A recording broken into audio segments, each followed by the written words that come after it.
guys, it's Kelly here and I am back with another video. Today's video features a new company for me. This is paper hugs from Crafty Meraki, and I had seen on my Instagram like a bunch of people that I follow who were using like these big beautiful floral stamps, and I was like, those are gorgeous, where are they getting them from? Turns out they're getting them from Crafty Meraki. So they had a pretty good Black Friday sale, and I opted to utilize that sale to try them out. And their stamps are beautiful. They're, your regular quality stamps that you would see in the industry. Super love the images.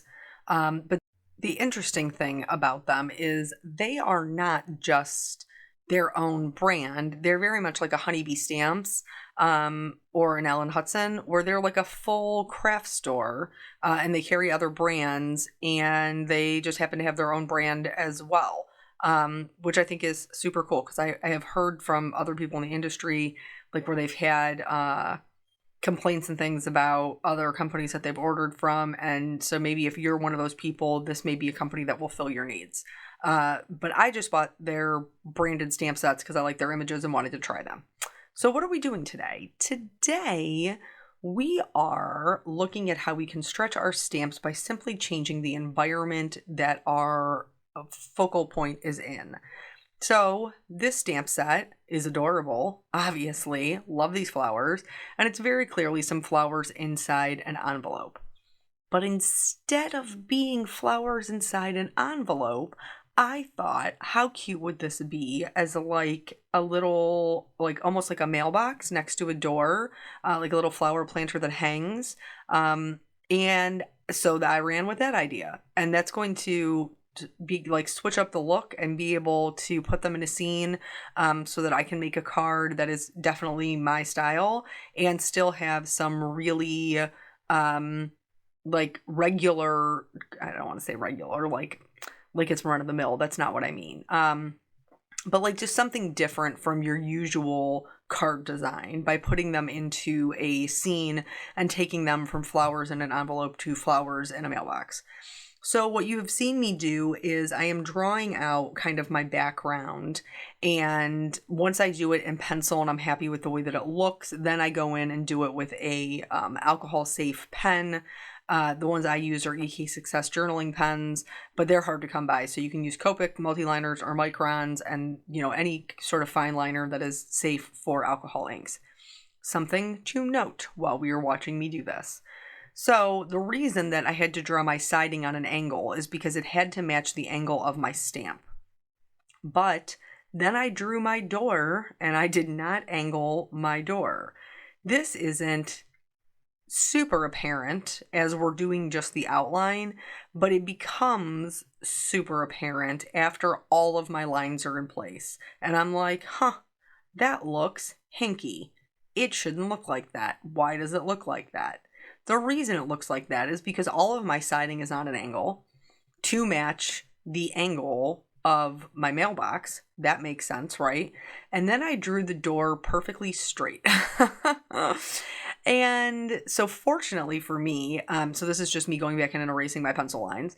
Fortunately for me, I realized it pretty quickly once I started putting color into it that it did not look right. And so I'm going to do the siding color first. You certainly can do this all with your markers. I just like the softer blend that ink blending gives. And so I am going to use some ink blending to add some shading underneath each one of my siding slats. What are those called? I don't know, because I don't side houses for a living. But that's what I'm doing here. So I just picked pumice stone. It's like a nice warm gray, pretty neutral. I wanted my house to be a neutral color because I knew that there was going to be so much color in my little mailbox. And I'm using my Scotch masking tape for this. And I'm just, using that same piece, moving it down, because I'm only going to be adding shadows to the underneath of the lines. And then on the right-hand side, you can see where I masked the door. I'm adding shadows there as well because the door frame would be popped out from the siding. Once I worked my way all the way down, I realized I needed to add just a smidge of shading up at the top there, otherwise it wasn't going to look right. And now this all goes together, but then bang, this door is at the wrong angle. It's no good. It's all bad. So I am going to fix it once I get to my coloring. Like, hang tight. We'll get there. I did go in and add just some further shading with some warm gray markers. Was this necessary? Meh. Maybe not. But I wanted all of my shadows to match, and I knew I was going to have to put in the shadows around the mailbox with my marker. And that is why I chose to go in and add just a little extra shading underneath those siding pieces. But to be quite honest, you could probably get away without doing it. Now, normally, I am a person who likes to add my shading to the bottom left because I like my light source to be in the top right. However, this stamp set is drawn in an angle where if I wanted my shading to be in the bottom left, I would literally have to draw its entire shadow. Pass on that, my friends. Not interested in doing it. I already got a lot going on in this scene. So instead, I just flip-flopped it and I put my shadows down and to the right. I also added shadows with these markers to the door frame. And these are going to look, the door frame will look more white because it doesn't have that pumice stone distress inking on top of it. I just didn't think it was necessary to go back in there. But that's okay because it'll help lift it away from the siding itself. And you will notice that some of the coloring portions are a bit sped up because we got a lot going on and not all the time in the world, right? We just don't. So for the door frame, really, I just added shading to the left-hand side so that everything would be kind of like matchy. And then that's really all that I did to it. I just added shading down the line, 1, 2, 3, and then that was done. So kind of same thing for the mailbox that you probably noticed there. And then I'm going to move on to my door. So the door is what I need to fix here. And so, like I said, pretty quickly I realized that something was off. It was a little janky. And so instead of giving up, now because I'm invested in this card, I'm going to modify my coloring in order to make this work. So first things first, I'm going to change the angle on the decorations for the door. I'm going to change the angle on those. And then I'm also going to add at the top portion, I'm going to add a little area of door frame that wasn't there before. And then I went back in, because before you just saw me kind of messing around with it. Then I went back in with a ruler so that they would actually be the same angle as the siding. Same thing for the part at the front. And then I went in and did my black outline on all of them. So you may be saying to yourself, like, Kelly, you already have a black outline there. What are you doing? Trust the process. Just trust me. I make mistakes all the time, and all the time I have to figure out ways to fix them. This is me fixing it. So for my door handle, I opted to go gold, and that's the color combination I chose for that, because I knew that I would be making some of my flowers this kind of like golden yellow. And so to me, it made sense to just tie them in together instead of picking out a whole new color combination. So here's my red combination. Normally, I am an R32, an R35, an R29, and an R59. Not today, folks. Nope. Because in order to fix my mistake, I have to use black. I have to use the black in there in order to add the shadows that are going to cover up my boo-boos. That's just what I have to do. And sometimes you just have to do that. You have to modify. So instead, my color combination this time around is R35 is my lightest color instead of a mid-tone. R29, R59, and then the black, which is 100.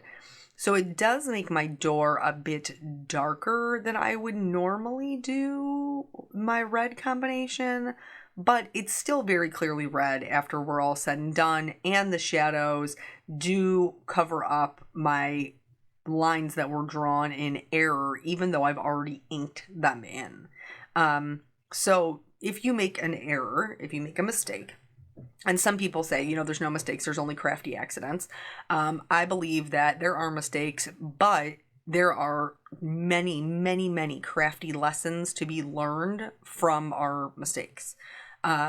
Because you don't have to give up. You don't have to start all over. It forces you to do some critical thinking and some problem solving, and it's helping keep your brain sharp. So you're welcome. Honestly, you should be thanking card making for making you think outside of the box.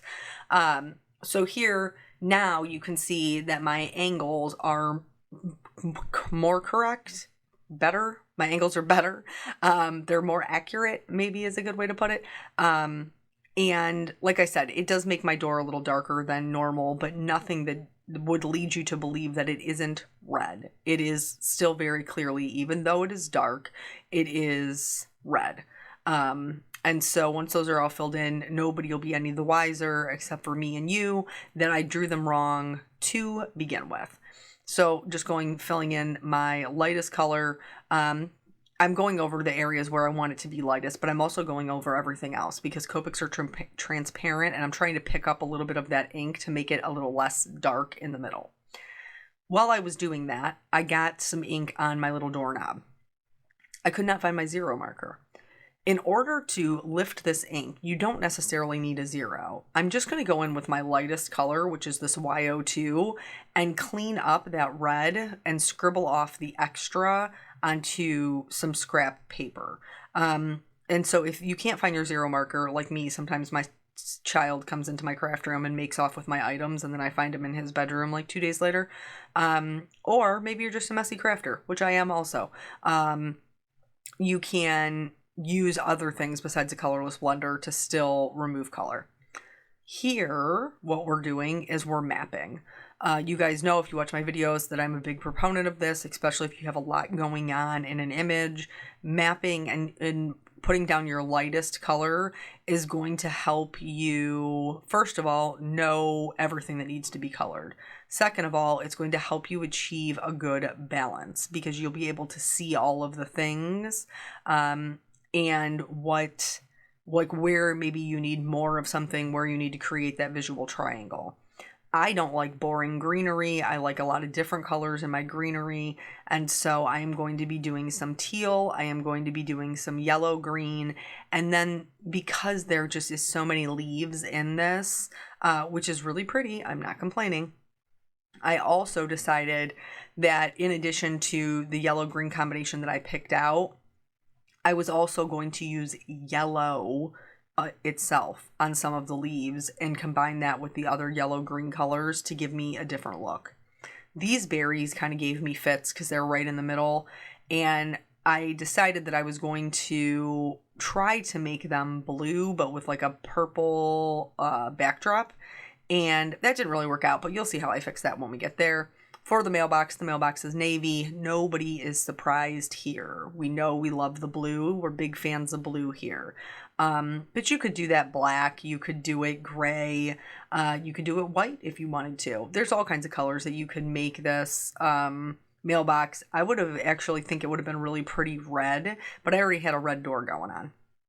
So I went with blue because I believe that blue is a neutral. I understand that in actual coloring that is not true, but in my world where I am happy with things, blue is a neutral. So that is how I am coloring my mailbox. Again, we're revisiting those shadows. When I was doing the mailbox on my actual card, I did the shadows down and to the right, and I am continuing that same trend with my coloring of the mailbox. So my lightest portion will be on my left-hand side and my darkest portion will be on my right-hand side. And then I'm just going to work through these like I do any other image, lightest to darkest, darkest to lightest. And in some cases I did start with my darkest, like in the case of this mailbox, I started with my darkest color. You just do whatever works for you. So yesterday when I left you with my grocery shopping saga, and if you have not seen that, I encourage you to go watch part 1. Part 2 so they left me with this Uber driver called me and said she tried to pick up my order, but my order was canceled due to too many too many things were being out of stock. Called customer service and determined that that was a lie. And then they told me that the order would roll over until the next morning. They start deliveries at 8 a.m. and that I should get my order in the morning. At 10:30, I still had no groceries. Now, my order was still sitting there. I could see it, and it still said delayed, but there was no further updates. So what do? I call the store. What happens? Nobody answers. This is the story of this whole theme, is nobody's answering their phone. So I get back on the 1-800 number. I call the 1-800 number. I tell them what my situation is. And like every time, I even ask them, I said, is there a way to just put me in touch with somebody that I've already talked to? Like on the nights that I had to call back multiple times. And they're like, no, we put notes in the case, but there's no, like, it doesn't say whose name it is. And without their name, I can't help you. And I'm going to be honest with you, I could not remember any of their names. It was like I was my husband for a second. Normally, I'm very good about remembering people's names, but this time around, I could not remember the names. So I speak to a new young man. I have to start all over with my Saga. I go back to Saturday. Now, by the time, that we're talking, this is Monday. Is this Monday?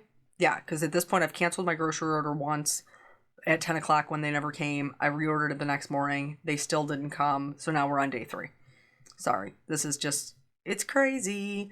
And so this time, when I talked to him, I told him what was going on, and he was like, okay, let's try another Walmart. Instead of using the same Walmart, let's change your store.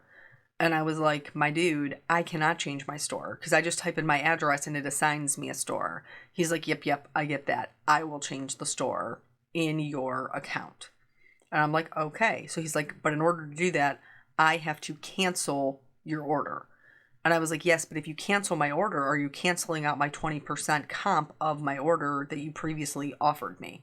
And he said, yes, but I'll go in and reapply it. So, okie doke. Thank you very much.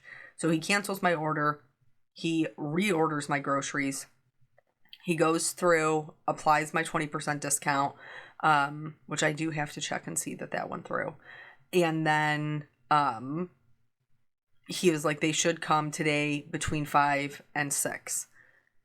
And I'm like, okay, hopefully that fixes my problem and I won't have this issue anymore. Because like I said, up until this point, the service has been really good. I also asked him if he could please have a manager call me because when he was doing my 20% discount, he said he could only get a certain amount to go through and it wasn't the amount they originally promised me. So I wait. Like I do my grocery order. They're supposed to come between 5 and 6. 5 o'clock comes and nothing.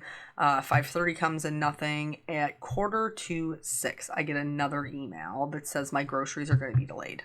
Let's go back to these berries. So you could see I colored them with the blue and it wasn't working. I tried going over them with purple and that wasn't working to change the tone enough. So I ended up going in there with a hot pink and going right over those berries and it changed the tone enough that they didn't look like my other purple flowers and they stood out from the mailbox. So if you're trying the glazing technique, which I use quite a bit to change the, tone or hue of a color, if the first one doesn't work, if at first you don't succeed, try again, basically is the rule of it. So I tried the blue. I didn't like it. I tried the purple. That didn't work. I tried the pink and bingo, we're in it to win it. So then moving on to the yellow flowers. And again, you can see here, normally I start with my lightest color and work out to my darkest. This time around, I did start with my darkest color. And I have no reason why. I have no reason to explain that to you. I just apparently must have picked that one up and then just worked with it.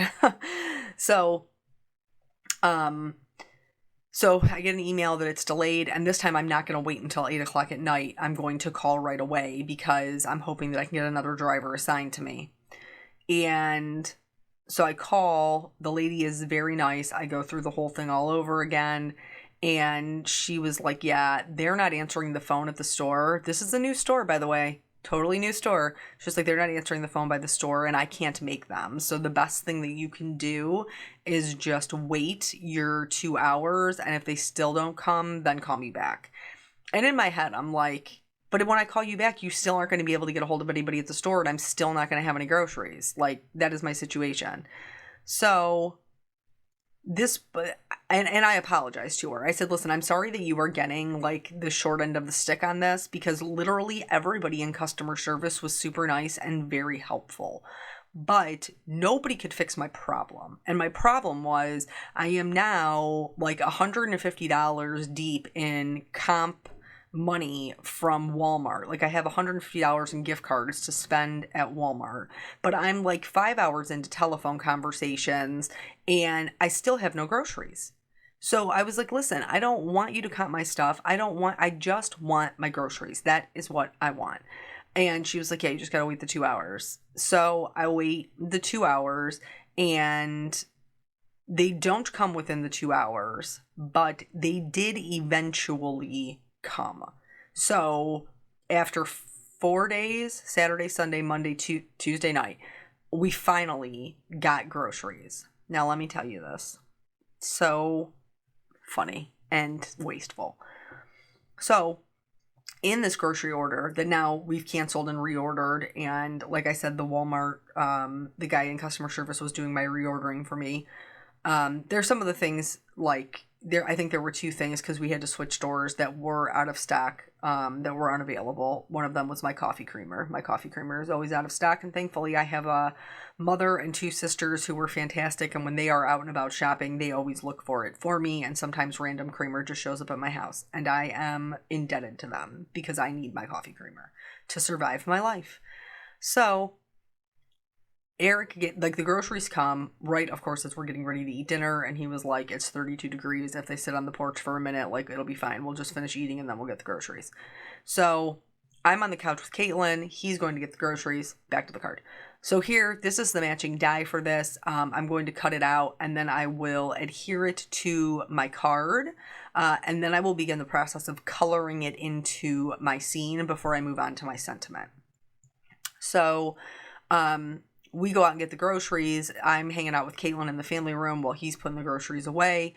In our household, there's always the question of, would you rather do the baby or the dishes? Baby or fill up, get the things ready for bedtime? Baby or make dinner? Like, that's always the conversation. So one of us is always with her. And so he said he'd rather do the groceries. So I was hanging out with Caitlin. He is like, you've got to be kidding me. And I'm like, what has got to be kidding you? Like, what is wrong? The man proceeds to bring me over basically a grocery bag full of ham. And I'm like, what is this?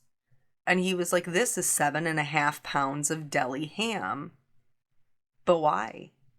Why do we have 7.5 pounds of deli ham? So apparently in the order, because Eric and I both added the order, we both have the app, he had added 3/4 pound, 0.75, for those of you who are not into the math like myself. I'm not into the math. I just know that this is what happened.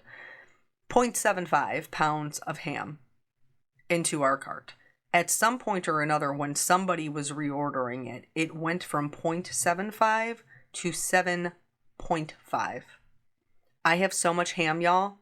I literally was calling my family members like, do you want some ham? I am the Oprah of pigs. Everybody gets some ham. You ham for you get some ham, you get some ham, everybody gets a piece of ham. I have no idea what I'm going to do with that. But I've been on the Pinterest trying to find some recipes so that I can use up this ham and it will not go to waste. So yeah, that's that. But I'm going to give them the benefit of the doubt. I will try ordering my groceries one more time. If I have another issue, then I will be canceling, and then I will be coming to you guys to tell me what grocery service I need to be using. Somebody mentioned Shipt. Another person mentioned Instacart, and I am game for both of those. So here what you see me doing is I thought that it would be super cute to put like a little note on the mailbox like, you know, maybe for your mail delivery, especially like this time of year when all of us are getting mad packages. So I picked one of the sentiments. It says, have a beautiful day. And then the reason I did my shading before I did my stamping is because the ink that I wanted to stamp in is not Copic safe. And so I had to get all my coloring out of the way, and I chose cool grays for that. And then I did angle my stamp a little bit so that it would still be straight-ish when I put it down, but it would be on the same angle as the card.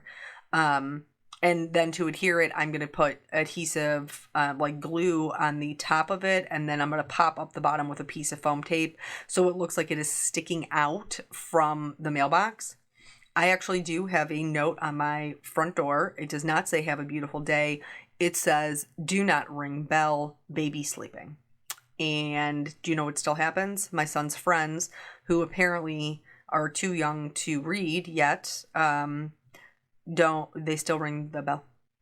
Always. Yeah, they still ring the bell. It's very challenging, very, very challenging. But I try to remember that they're just small children and they have no idea that my baby is napping. So I did add some shading underneath my note. I really think that that adds to it and kind of pulls it together. I added the shimmers on all of the flowers, all of them. And then I went in and added some white gel pen highlights to the centers of really just that yellow flower, honestly, and then to the berries as well. That's going to help them pop off from the image and mix up the fact that they're both purple as well. And then that's it. That's the whole card. So thank you guys for joining me for my grocery saga. Thank you for joining me for the card making. And I do hope that you will go over and head out or check out Crafty Meraki just as another option. They really do have some beautiful stamp sets, and obviously I'm all about helping smaller businesses. So thank you guys so much for your time. I hope that you are having a wonderful week, and I will catch you on the next video. Bye.